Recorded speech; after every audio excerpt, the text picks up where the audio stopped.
Hello and welcome to Pluribus Unum's Fireside Chats. Not as good as FDR's, but hey, it's something. This episode is going to be an interesting one. Not as interesting as I would have hoped, but hey, it will still be interesting nonetheless. I guess the high from the last video that I released is officially over, because the latest video that I released did not do so hot, despite promotion. And I unfortunately wasn't able to get any work done on the big project because I just couldn't really focus on it. I'm going to be asking my patrons a question or two about the big project soon. It's not the question that you think, but it is a question, or two questions, I guess. Questions? What a coincidence! But before we get into that, let's get right into the news. First, we have news coming from Germany. Worrying news coming from Germany. Turns out, a prominent member of the Germans' far-right party, the Alternative for Germany, is going on trial because he used a very interesting slogan. His name is Bjorn Höcke, the 52-year-old leader of the anti-migrant AfD in the state of Thuringia, has been accused of invoking the phrase "Everything for Germany," which is a slogan of the Nazis' SA stormtroopers. A right-wing...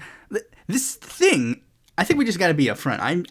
I'll call my position. I said it before and I'll say it again. We need to ban the AfD. There needs to be a ban on the AfD. The AfD is steadily pushing further and further into becoming a new Nazi party. Like, it is just being pushed further and further right. I mean, there's really nothing else I can say. I guess I'll just use this clip from Twitter, and I'm going to make it very abundantly clear. This time, I think I've said it a couple of times before whenever I do this, I'm making it very abundantly clear for myself to put this in the episode. Things are looking really, really bad in Germany at the moment. We need to ban the AfD. We need to take every single precaution that we didn't do the last time. The AfD needs to be banned, and if it's not going to get banned, then the left wing has to coalesce together to form an anti-AfD bloc. All right, moving on to the next story, and it's a very sad development that is coming from the Biden administration. Not a sad development that you may be thinking. Okay, so the Biden administration is going to end the sanctions waiver on Venezuelan oil. So here's what has been going on. If you don't remember, the U.S. has lifted many sanctions on Venezuela for oil and gas and had contracts for 6 months, which is, we all know why. Gas prices going up, and also Biden trying to open the doors to Latin America to be more friendly to them. But one of the things that has been going on is the condition that Nicolas Maduro has to hold free and fair elections in Venezuela, which was a huge contrast to how Trump was doing things and pushing for a maximum pressure campaign to basically just say, like, hey, do what we want or you're gone. But Biden was trying to be a bit more conciliatory. This would have fixed a lot of issues had the plan gone off without a hitch.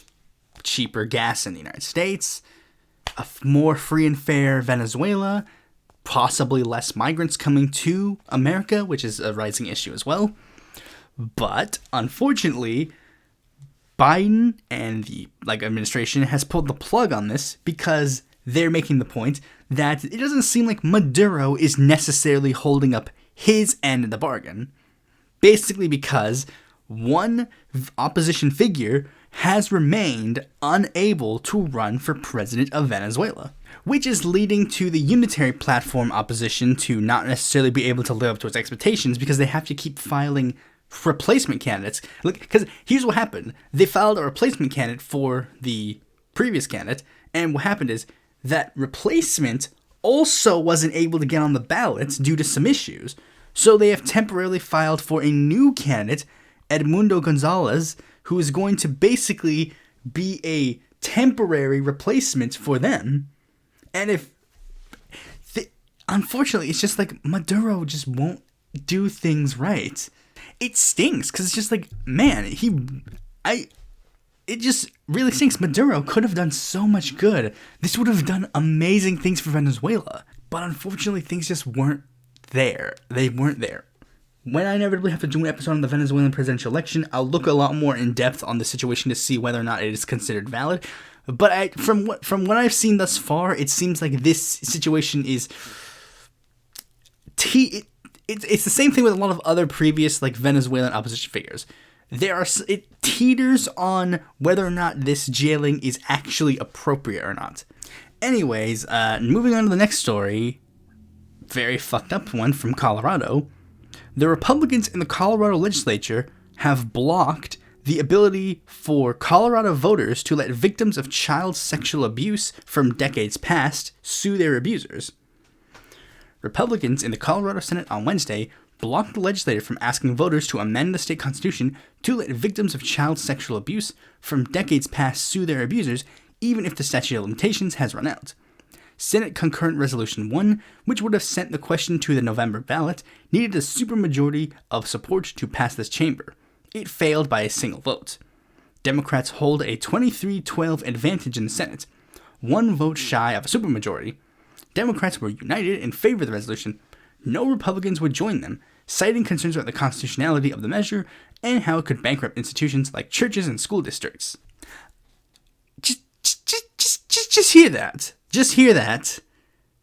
The Colorado Republican Party was more concerned about churches going bankrupt as opposed to protecting children from being molested.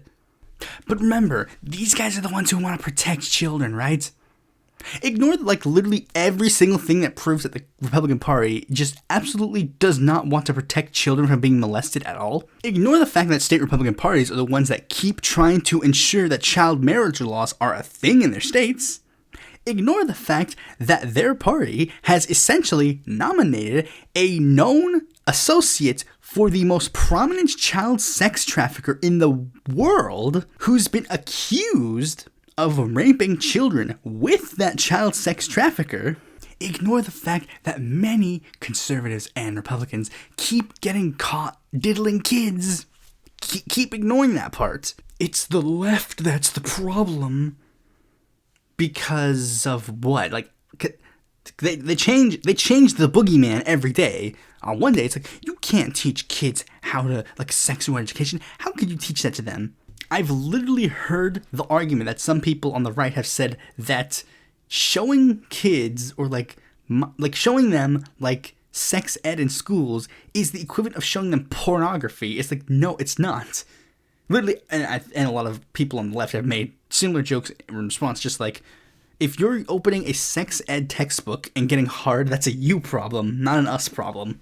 But also, the fact that it is literally one of the most vital services that you can get in a fucking school. Literally, of all the lessons that are taught in school, it is one of the most literal, vital things in school. It helps kids who are going through puberty understand what is going on with their body. A thing that, had it not been taught in school, I guarantee you a majority of the population would not know anything about. Because I never got the talk. That's the fact. I never got the talk from my parents. I never got the talk from any of my relatives. Because they don't want to have the talk. So so of course sex ed is of course the place where they're going to have to learn. It's either that, or they're going to learn through pornography. Which I guarantee you, none of us want people, or especially children, to look at porn to try and learn how things are going. But also, it provides another essential service. It helps them understand if they've been sexually abused. That's the truth. I've seen stories of people who literally, they get sexually abused when they're young, and then they go to school, and then they go through sex ed, and they're like, oh wait, that's what happened. So to recap, the party wants to take away the ability for children to understand that they are being sexually abused, and also wants to take away the ability for them to punish the sexual abusers. But again, the Republicans want to protect kids. Get the fuck out of here. One of the people who's watching this episode is like, oh, never mind, I think my question's been answered. Speaking of child sexual abuse, Donald Trump.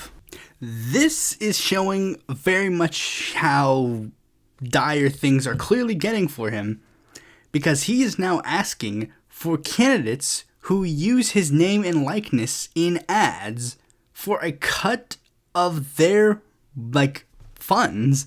He's literally just saying, hey, can I get some money from you guys? Because it's not even the thing, because, Trump has done this before to an extent, where he will post, fundraising links where it's donate to this candidate and me, and then it turns out that when they click the button, it shows that a majority of the donations would go to Trump as opposed to any of the other candidates that he's fundraising with. But now he's going very much above and beyond. And it's pretty obvious that this is not going to be going to any campaign finances. This is going to instead be paying for his criminal trial that is coming up. There's a lot I could say about that, but it's unless something happens, there's really nothing I can say. I will mention that there was a guy who set himself on fire, and a bunch of people on Twitter were who were Trumpsters, who were they were bashing him, even though I was I'm 100% convinced that he is a Trumpster, but it turns out that he's a little bit out there for everybody. Turns out this person was a crypto bro who was very conspiratorial regardless, saying stuff oh, Trump and Hillary are the same thing, which is he's not wrong. But it's apparently just oh yeah, he's basically an extreme conspiracy theorist who's just completely out there. So it's just there was really nothing else really there. This is just another thing to show that Trump is just very clearly running out of steam. This is the thing. It's the whole thing. His campaign, ever since day one, this campaign isn't serious. This campaign is literally just so he doesn't have to go to jail. That is literally the entire purpose of his campaign. He announced immediately after the previous election, just so he could get out of any criminal proceedings. And it's just so... it's just a very obvious grift that it's just I feel really bad for the people who are just suckered into this. Actually, I don't really feel bad for them. They're stupid. I don't really give a shit about stupid people. Stupid people are stupid. They're very obviously in a cult, and that's just how it is. Not much else I can say on that, so let's move on to the last story. And it is coming from Pramila Jayapal. Apparently, she and a bunch of other House progressives have been trying to push really hard to make sure that people vote for Joe Biden in November. So, she is pushing for she's pushing for a plan for the remainder of his tenure, pushing for a hardcore, progressive agenda for 2025, which is explicitly made to, because they say right here, if the progressive base is not excited and enthusiastic, and if they don't feel like we are trying to earn their votes and that they are important, then I think the horrific idea of a second Donald Trump presidency could become reality, Pramila Jayapal stated. We cannot afford to let that happen, and we won't. It is apparently a 7-point piece of agenda that is heavily focused on economics and lighter on cultural issues. Basically it's basically a piece of agenda that echoes FDR's New Deal. Begins with the idea of pushing for a federal minimum wage of $17 per hour by 2028, passing the PRO Act, as well as other provisions including guaranteeing overtime pay, and includes policies to reduce the cost of living by capping childcare costs at 7% of income for all families, expanding Social Security benefits by closing tax loopholes, enacting a policy to protect renters and make housing more affordable. But I would argue the most important piece of agenda is adding dental and vision and hearing benefits to Medicare. Because many people, because this news article points out, it doesn't include issues like Medicare for all. And the reason why is because, again, they understand that Biden is going to go half measure. So they're basically pitching half of what they would actually want. I think even fair, this is a fourth of what they would want, because they would kind of want to include a lot more than simply just having it available on Medicare. They would want to expand to maybe even go so far as to say that it would be on Obamacare, but they understand that they ain't going to get as far as they want to, so they're just going to pick they're just going a little bit in the right direction, which is good. A small bit in the right direction is better than no bit in the right direction. And there are certain issues that I understand why they wouldn't necessarily be included in this. For example, they won't necessarily include stuff regarding, they say in there, it said, light on cultural issues. I would assume it's because they don't necessarily see that much of a difference in viewpoint from the progressives and the liberals. Which is, to be fair, kind of true. Biden isn't necessarily running as like a social conservative or anything like that, but it's just like he's just definitely not like really close to being super progressive. It's basically just like the fact that it is more socially progressive for everyone in the Democratic Party to that even be a thing. And also, one issue that I think is of note that isn't included, especially considering it is being considered as one of the biggest issues for a lot of base members of the Democratic Party, it's the issue of Palestine. The fact that Palestine isn't included in this at all is a little bit interesting. I don't necessarily know why. My guess would be it's either the fact that they are trying to solve the issue at the moment, and it would be kind of weird to like have it so that, oh, we're going to fix Palestine in 2025. I guess that would be the primary reason why that's not like a thing that they're running on. Like, oh, this Palestine's going to be a big part of this, because I'm pretty sure they're trying to work on a policy to fix that now. All right, with that out of the way, let's move on to the main topic of this video. Yes, this is a Q&A episode. I will say it's a little bit disappointing. Not that many of you asked questions, and despite the fact that there has 94 views on the video, but whatever. We just gotta go with what we got. And not even a lot of them even went so far as to ask the full idea of getting 10. Oh well, let's just get to the ones who asked stuff. Okay, so first is Alex Kawa. He asked 4 questions. 1, I know you have been encouraging people to vote for Biden, but say, for instance, a Palestinian American felt as if his support for Israel's genocide has been too much for them to swallow. Would you still encourage them to vote for Joe Biden? Yes, definitely, absolutely, 100%. Very simple. I'll walk up to the Palestinian American and say, Trump wants to deport you for being Palestinian, for supporting Palestine, and will enact very draconian policies if he were to get back into office. And also, let us analyze what has been going on as of yet. Currently, the Biden administration has been pushed a lot on Palestine. Is it as far as we would like them to be pushed on Palestine? No, of course not. But they have been pushed. They have been significantly pushed. To the point where Biden is even going so far as to directly call out Netanyahu. It still hasn't manifested enough to be the point of actions, but we have shown that we can move Biden and a lot of the other Democrats on this issue. Do you really want to help elect a guy who is going to be immovable on this issue because of how many shekels are in his pocket? The 2024 election is more than just picking the president. The left is picking the person they're going to be fighting for the next 4 years. Who do you want to fight? The guy who's literally saying, on day one, I'm going to be a dictator. On day one, I'm just going to 100% be a full-on dictator. And I'm going to enact all these draconian policies. And I'm going to put forth the things that will help me make it so that that is possible. Or do you perhaps want to elect an inept guy who has been shown to be malleable on these issues? Let's be real. Next question. If you could have dinner with one political figure, politician, activist, or otherwise, dead or alive, who would it be and why? I'll do you one better and give you alive and dead and dead. And you'll see why there's 2 deads in a second. If I were to pick one alive, I'd pick Bernie, just without a doubt, Bernie. And maybe get some microphones so that maybe we can monetize it. And if I were to pick a dead, I would more than likely have to go with Eugene V. Debs, because of the American political figures, he is the one that I do like the most to an extent.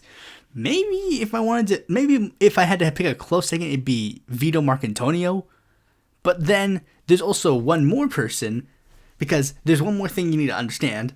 Because with this hypothetical scenario, we're going off the assumption that I'm having a conversation with them. So have a conversation with someone, you have to speak the same language. So I've went with people who speak English. But let's say there was another hypothetical in that. For some reason, either I was able to speak their language or they were able to speak my language. If that were the case, I would choose Emiliano Zapata, because he seems like a very fascinating figure that I would like to understand. And I'd also like to get some confirmation on his alleged sexuality issues. I would genuinely like to know, because he's one of those people that has been a little bit head washed in history. Podcast about that coming in the future. Outside of the US, which country is your favorite to cover politics from? Everyone, let's do collective shaming of Alex. Shame. This should be so fucking obvious. It's Mexico. Of course it's Mexico.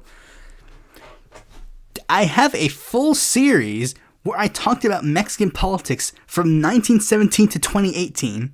What do you think? What do you think it is? And last of his questions, are you at all hopeful for the future of politics in your home state of NC?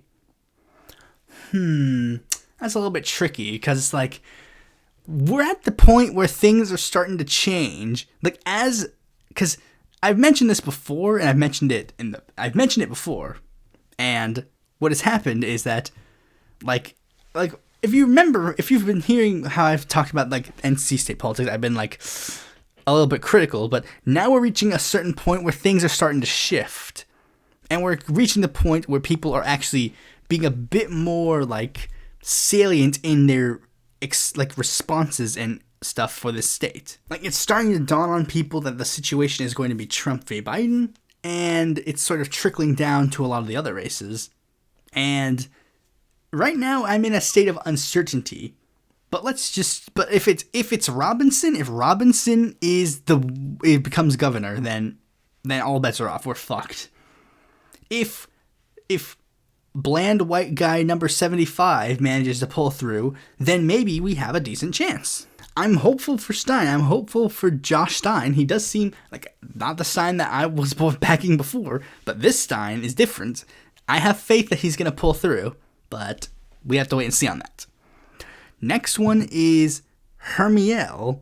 What's your opinion about surreal humor? Now, to understand this, I had to refresh my memory about what explicitly is surreal humor, and I went on a surreal humor Wikipedia page, and I think the answer is going to be I like it, because when I scroll down, it showed an example. It showed an example of surrealist humor, and it's a picture of a banana on a chair, and it says Gerard, and I just started laughing.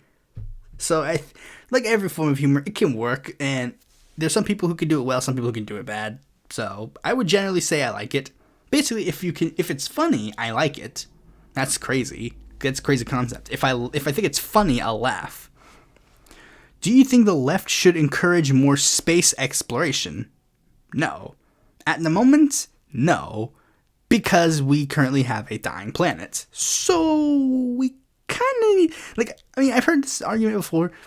We need to focus more on saving the current planet before we get to have the privilege of exploring other ones. You don't buy your kid a new Xbox when the previous Xbox they have isn't running good and it's filled with crumbs and shit. Alright, so the next question comes from Yelio Torres. How old are you? I am currently 23 years old and I will turn 24 this year. The next question comes from Abiodun Sulaiman. Sorry if that's a mispronunciation. Any predictions for the upcoming Canadian and Australian elections? No. The next question comes from Arnie Bishop. What's your favorite Portuguese political party that has an acronym beginning with AD? This question is a trick question. It's supposed to be tricking me into saying that I like the fascist party, but I don't. So I'd go with my favorite political party. As far as just a quick glance of the political parties, I would pick the Left Bloc. What's your favorite double landlocked nation? I know basically nothing about either of the two double landlocked nations. I think I tried to do some research to see which of those two is run like a better country. I don't know. I guess of the two, I just pick Uzbekistan because it sounds cooler than Liechtenstein. Which sitting U.S. senator or senators would you feel the most confident in fist fighting? Probably Chuck Grassley because he's old and dying. So,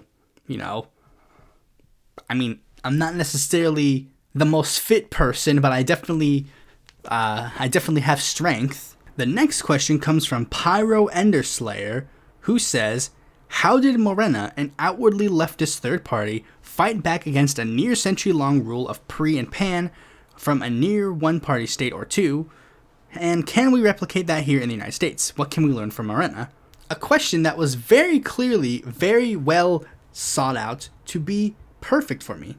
And then someone else decided to answer the fucking question with a like on their post, which clearly indicates that Pyro read it. And then I literally just responded to them like, I'm pretty sure they were expecting me to answer. It's like, I know, I just wanted to give my take on it. It's like, but there is no other take. There's no other take. There's only one answer to the question. It's not an opinion. It's literally just, it's like, wow, thanks. Whatever. I'm not going to read your question. I'm not going to read your answer because, I mean, it's irrelevant because I'll just say the thing that's very obvious. The reason why Morena was successful was for a multitude of factors. One, was the fact that the PRI was just an incredibly unpopular party and Enrique Peña Nieto was an incredibly unpopular politician. And secondly, it's because Morena was able to maintain its current status with, the legacy of the Cardenas administrations, and then the administration. Lazar Cardenas was the only one who had administration. Cuauhtemoc only had rhetoric. They were able to continue that momentum, then also transition into an advocacy group due to the Yo Soy 132 movement. But one of the reasons why Morena ended up becoming successful instead of actually just falling off the wayside was simply because of the fact that AMLO was able to convince many people within the PRD or other currently existing left-wing parties like Labour Party or other parties to move on and join him. If the U.S. were to do that thing, they would need to involve someone like Bernie or AOC to lead a bunch of people who are currently within the Democratic Party to leave and form their own political party, which isn't going to happen. It's not going to happen. I'm sorry, bro. It's just not. Mexico's different. They have proportional representation. So leaving to join a new party, it doesn't necessarily mean automatic suicide. Next question comes from Theodore. Do you hate Republicans?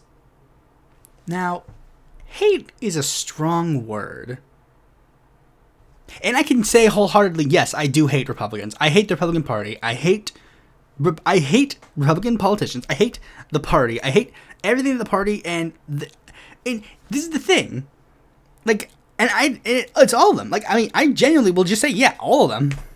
In before someone types in, but some Republicans are good people. It's like, yeah, sure, whatever. You might be individually a good person, but politically you are not, because you are voting, supporting, registering, raising money for a fascist cult that wants gay people, black people, minorities. They hate all of them. They're racist, sexist, misogynist.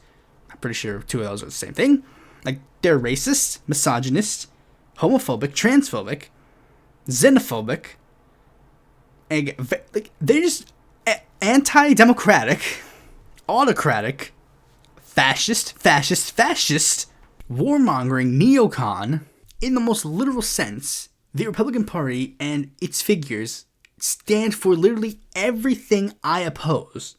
So yes, now I guess I should say this, the average run-of-the-mill Republican voter, I guess I don't hate as much as, them. You'd have to go case-by-case basis, I guess. I'm not saying, I'm just gonna walk up to the street and find, some random Republican and just ooh, and just, beat the shit out of them. No, I'm not gonna do that. That's crazy. But the fact of the matter is, the Republican Party is just, and I don't mean this lightly, I've been on the side of, for years, I've, refrained from calling the Republican Party any of these words, but I just have to say it, just point blank.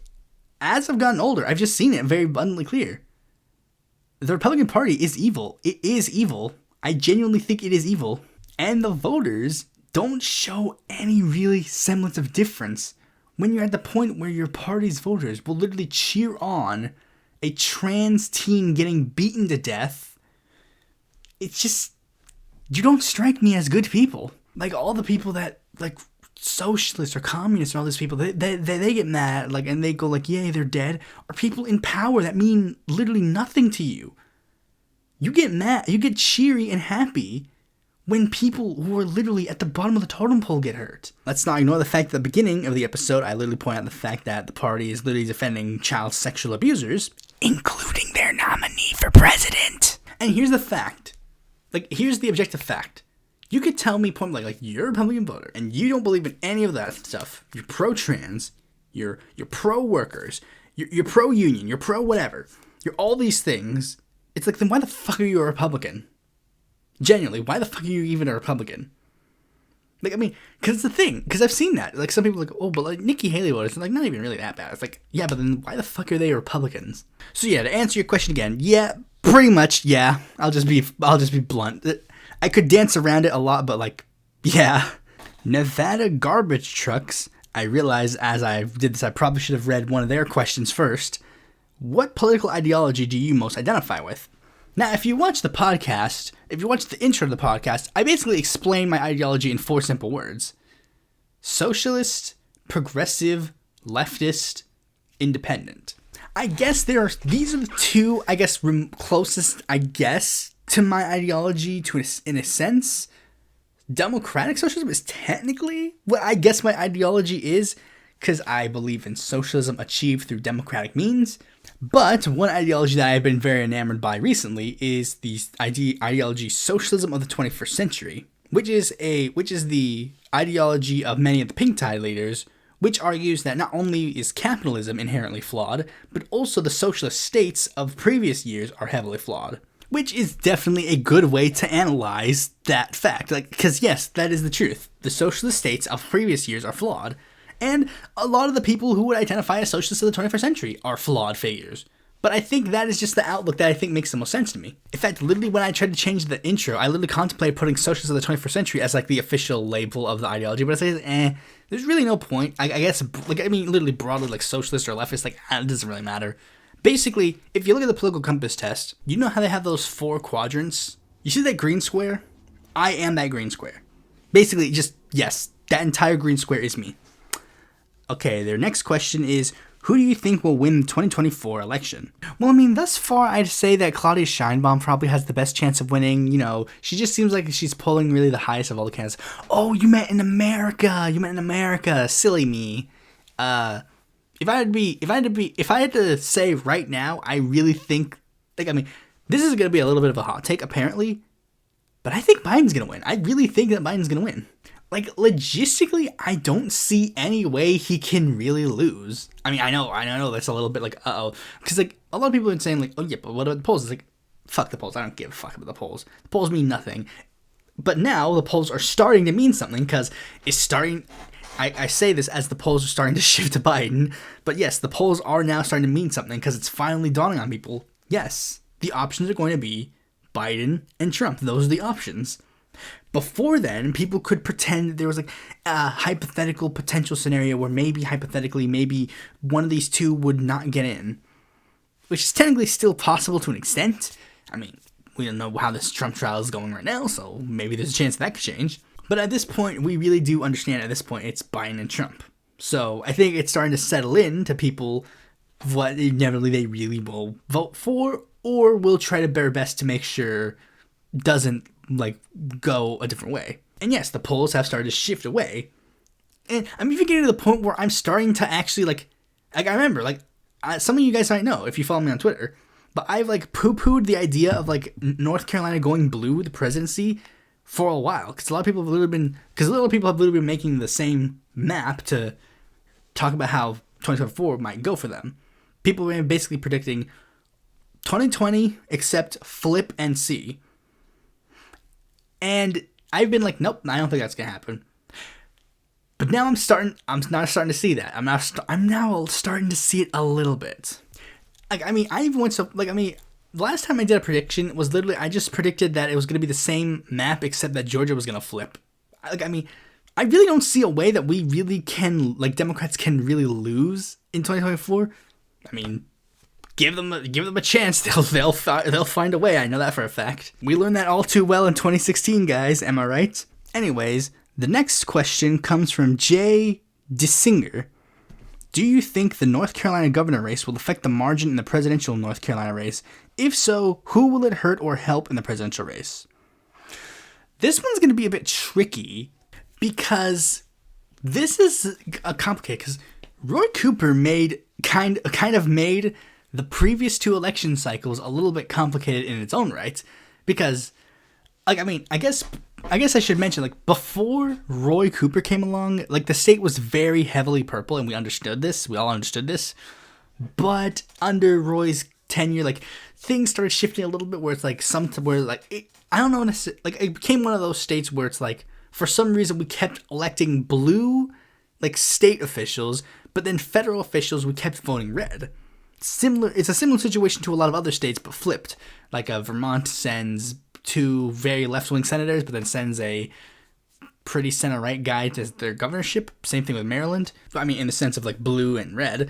And when Roy came, like, I mean, I think it was actually the North Carolina governor, like, kind of flipped here and there, but, like, Roy was kind of seen as a guy who could somehow manage to get red state voters to back him. I don't really understand how he did it, but really, I mean, in the literal sense, he managed to get people who were diehard Trump supporters to back him over, like, their more conservative contemporaries.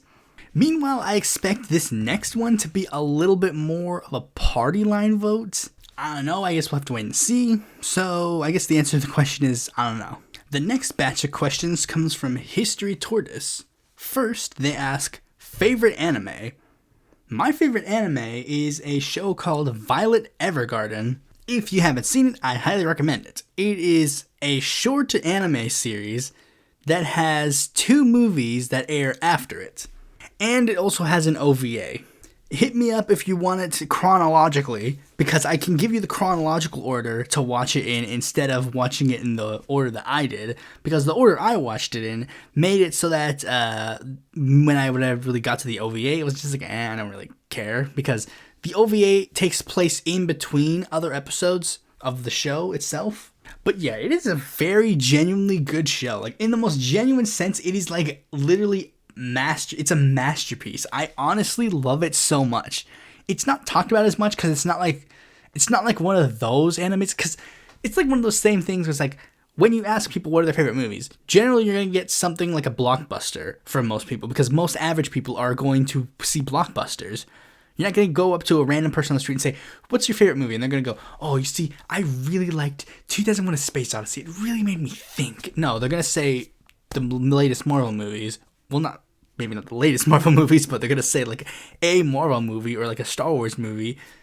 So, I mean, it's not to demean like that, because, I mean, I like some of the, because I'll also be real, I guess I'm one grad, I don't watch that many anime. I don't watch that much anime. I don't really have time to watch a lot of anime.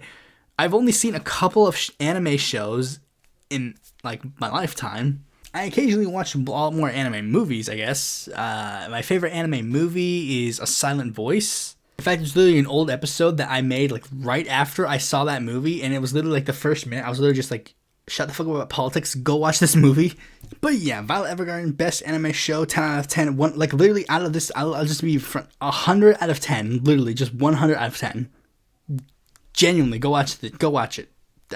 I don't want to give too much away about it, but yes, go watch it, 100%. How many countries have you visited? I have visited 1 country in my lifetime outside of the US.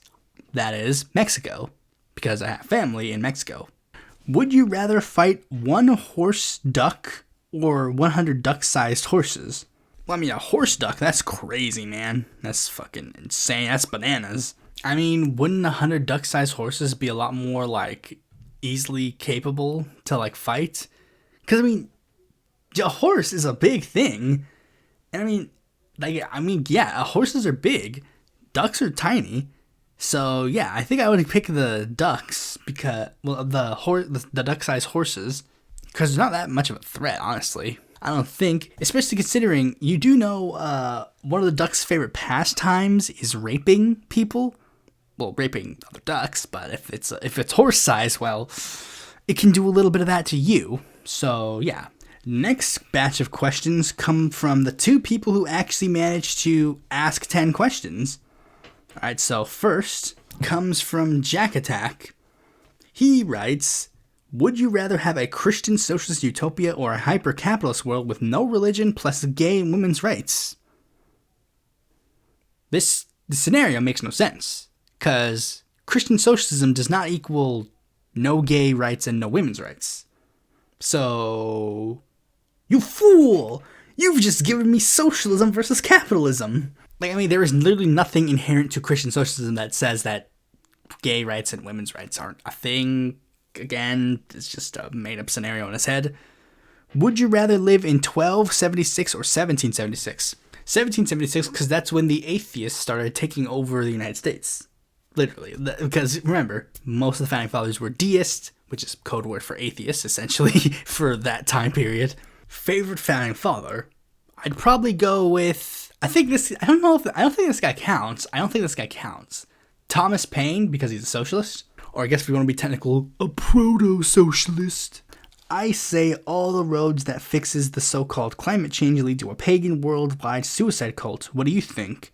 I think you need to give your address to the local authorities so they can take you to the mental asylum that you clearly need to go to. The insinuation that climate change isn't real is stupid and should be disqualified immediately. And any of that conspiratorial bullshit nonsense is just also proof of the pudding. Would you rather have Harry Braun or Wayne Messam as president?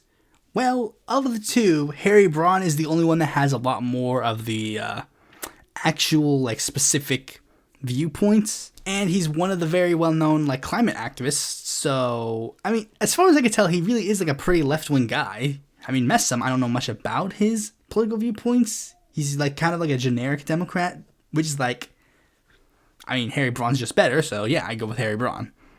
Would you rather have trans rights or workers' rights? Cue fat guy with ponytail meme. Both. Because there's nothing that says that we have to choose one or the other, so we can have both. Top 3 favorite Wyoming politicians. Politicians have to be elected, don't they? I mean, if they don't have to be elected, the only ones I know are Yana Ludwig and some fucking insane guy named James Kirk DeBrine, who are both like left-wing candidates who ran for office.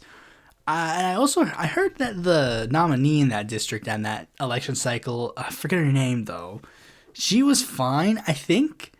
So I guess I have to go with those 3. Why are conservatives usually happier than the left? Why is the Christian conservative lifestyle so enjoyable? Neither of those questions are remotely true. The conservative Christian lifestyle is whining on social media that your racist team, like football team, can't be racist anymore. They literally cry every day over literally nonsense. Meanwhile, the left cries about like actual important issues like climate change and gun violence and making sure workers have the ability to live and breathe and stuff. Would you rather fight a sentient cigar with eagle talons but no wings, and you have a lighter on hand, or 100 rat-sized gangsters? The cigar? I mean, I can just light it, then it's dead. And last but certainly not least, Snarky McCarthy, who asks as follows.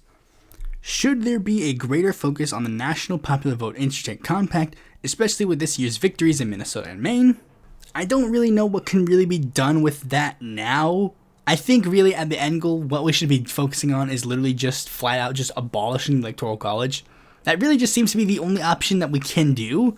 Because, to be fair, it just seems like that is less work than doing the interstate compact. Because in order to do that, you need to get, state legislatures to be sympathetic to it in the first place. And then also have governors in each individual state that are also okay with it. And then it's also how long is that going to last? Because certain of the states that did it are flippable states. So it's what's going to happen? Do you have an ideal minimum and maximum term length? Honestly, it really just, I guess it would also depend on each individual office, obviously. But ideally, I really think that the most a person should serve in office, I'll just go with, I think really the most a person should serve in office is, at the very least, a little over a decade. I really think that is the amount of time that someone should, at maximum, serve, because a decade is a long time to implement your policies. Do I believe that should be the full, term? You get a decade-long term? Of course not. No, not necessarily. Maybe for SCOTUS judges, but not necessarily, for most elected officials. But ideally, the smallest amount of time for a term that I think would make the most sense is, a 4-year term. We have it in the United States, a 4-year term. I think 4 years is a good minimum, maybe 3, if you're being fair. 'Cause 2 years is really, it really seems like 2 years is too short. Because literally, it's like literally just the first, like you basically get 1 year of the 2 year term that you actually spend doing legislative work, and then like the 6 months before and the 6 months after are like basically spent immediately running for re-election. So it's just like you need enough time to breathe and not focus on re-election for a specific like tenure, like term, like as a term itself, around like 4 to like maybe 6 years. 4 to 6 years seems like a fine enough dandy. Like 4 years and then like 8 years, like for like two 4-year terms seems fine. Like 8 years, 2 6-year terms seems fine. Like 12 years. I guess technically, if you want to be technical, like of course, like 2 5-year terms, 10 years, that's fine. Like basically enough time so that there is like a decent number of time that you can implement your policies and you can have say for a decent number of time, but also limit it to the point so that you're not there forever. Do you believe in a maximum wage? Yes, 100%. I don't have a specific number for the maximum wage. I mean, I wish I did, but yes. Then the same way that there is a wage that we believe that is so small that we can't pay anybody lower than that, I think there should be a wage that is too large that we can't pay them that either. Should there be a legislative push to proportional profit sharing rather than a maximum CEO to worker pay ratio? Yes, absolutely. Basically anything that gets that CEO salary smaller and that worker salary higher? Yes, 100%. Best not Bernie current politician. In which country? In the US, I'd have to say AOC. If we were to go worldwide, I'd say AMLO and AOC. But like, yeah, basically, yeah, AOC. Like the question is obviously for America, so yes, AOC. It's AOC. I mean, as much as we criticize AOC, I mean, she is probably the best. Like, I mean, I guess generally the squad also in a general sense as well. Now, there's a reason why I say AOC and Bernie. Like, why I put AOC on the same level as Bernie. Because AOC is not only good ideologically, but she's also smart. That's one thing we need to understand about her. That's why she is the person who will be the torchbearer in 2028. Wait, there was a question here. I thought there was a question here that said... There was a question here that did ask who would be the candidate to run in 2028. And I didn't see it. But like, yes, AOC is smart. She's smart. Because she doesn't only understand the politics that leads her to the correct ideology, but also how to use that capital properly. She's the most strategic of any of the squad members at the moment, which is why she gets a lot of the flack, because she takes decisions. Like I said this at the beginning, like AOC is the main figurehead and she's sort of like the strategic mind of things. Meanwhile, AOC and Ilhan, and now it has been expanded to include Jamal and Corey, they are very outspoken and take, I guess you should say, less quote-unquote strategic ideas. Like, I mean, this year, AOC got into a lot of controversy, a shock, because she announced that she would be officially donating to the Democrats' like official campaign fund this year, because she's explained like the reason why because she's afraid of a next Trump administration. Meanwhile, Rashida Tlaib has made it a point to take the non-strategically correct quote-unquote route by saying that she opposes Biden in the nomination process. Neither of them are inherently wrong in a sense. I understand where both of them are coming from, but AOC is making the more quote-unquote strategic move. To what degree is infighting acceptable if such a thing is in the first place? I mean, I don't mind necessarily infighting to an extent, as long as at the end of the day we all come together at the end. Because the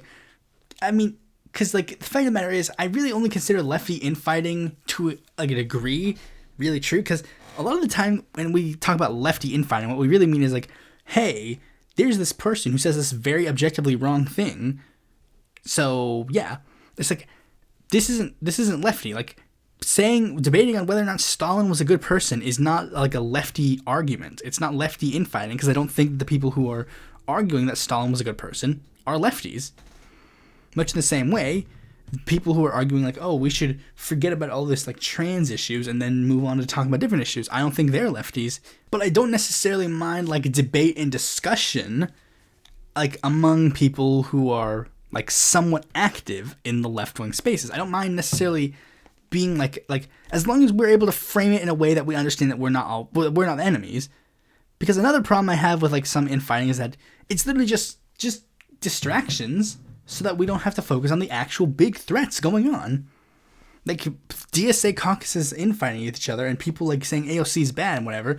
It's like you're just playing into the hands of these people.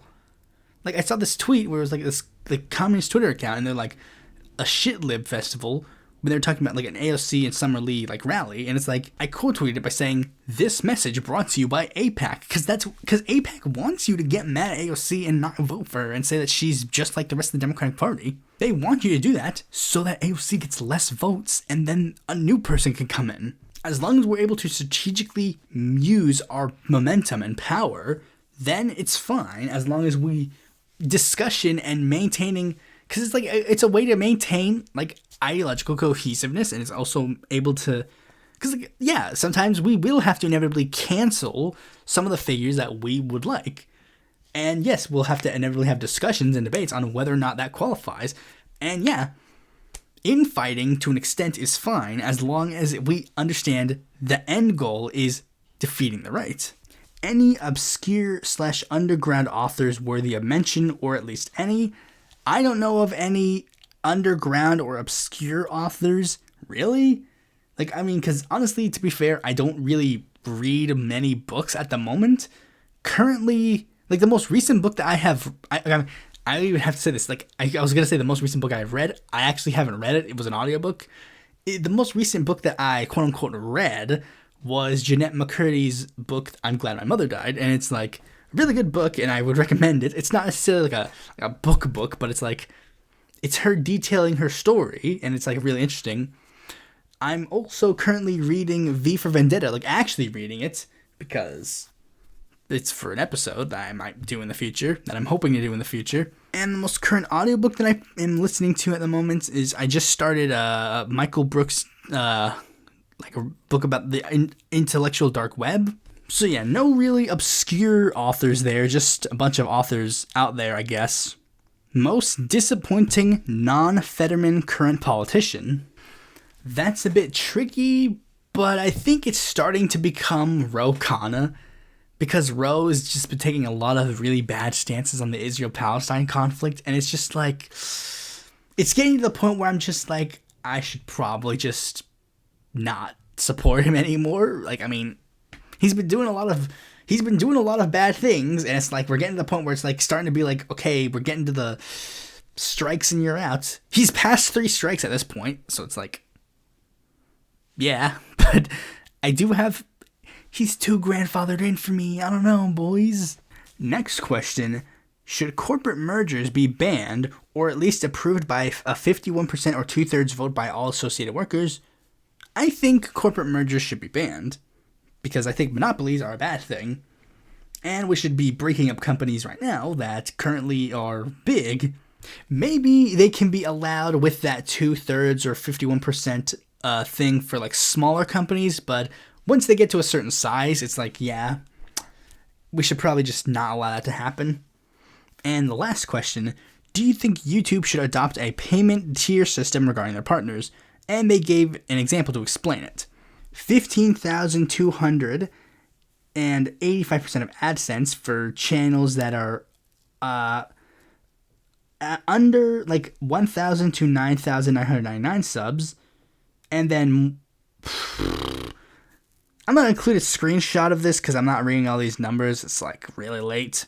And I'll be real, I don't know. I don't give a fuck about AdSense. I make all my money through my Patreon that no one gives money to. So, yeah. And with that, the Q&A has concluded. Next Q&A ain't going to be coming for a while, folks. So, if you missed the chance, sorry, I spammed you like 15,000 times. You didn't want to give a question. That's a you problem. Thanks for watching this video. Be sure to like, comment, share, subscribe, and click the bell to be notified when a future video might comes out. And if you're interested in more content from me, you can go to my website, follow me on Twitter, join my Discord, or consider supporting me on Patreon.